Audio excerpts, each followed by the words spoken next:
How long have you been running Walking in My Shoes? Well, I started it in 2005. We moved here in 2009. And I did most of the work in the beginning from my home because I was afraid to branch out. My big concern was how would I be able to run the operation and have the rent paid every month. Hmm.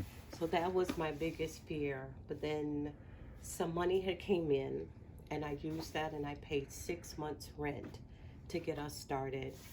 And then one of the reporters came out and wrote an article, and then the community started sending in donations to help us. Hmm.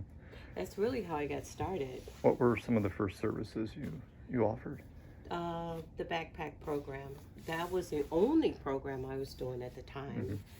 Hmm. And I was able to then buy the backpacks and just put everything together. And then I would go out into the community with them. And then once the community found out what I was doing, more and more support started just rolling in.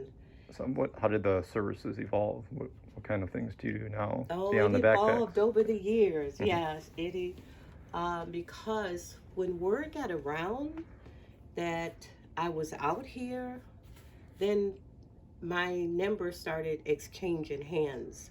And someone would call and say, well, I know you help the homeless, but do you help seniors? Or do you help like homeless teenagers that's going to school? And before I know it, I was finding myself doing more and more outreach because people's circumstances were different. Not everyone was homeless, but they still needed resources. Some was to help them stay in their home, and I was able to reach out to mortgage companies to help them out, refer them to the Rest Care program if they have children. So over the years, it's always been word of mouth. Hmm. And if someone is looking for help, it doesn't take a whole lot to get on a computer and research the resources.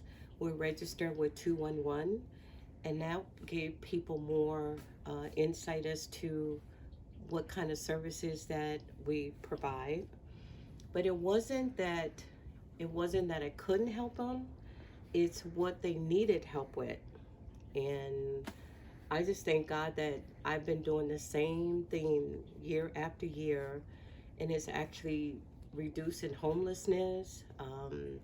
People who just need simple food, grandparents that just need just that little bit of help, and we're able to connect them to the right services.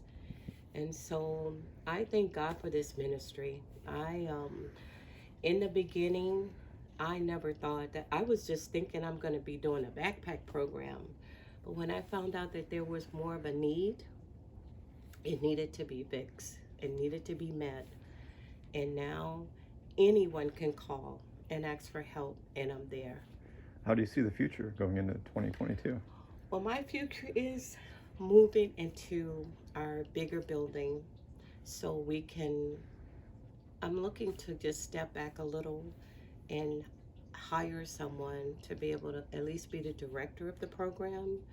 And then that would free up my time to spend more time with the inmates that I work with, because that's really a passion for me now. And my future for 2022 is to get into a bigger building, and the operation would work on itself. We can bring in more volunteers. They can come daily than to come just on Tuesdays and Thursdays. And I see more people coming to be involved with. This is a whole community effort here. I'm just a driving force to it.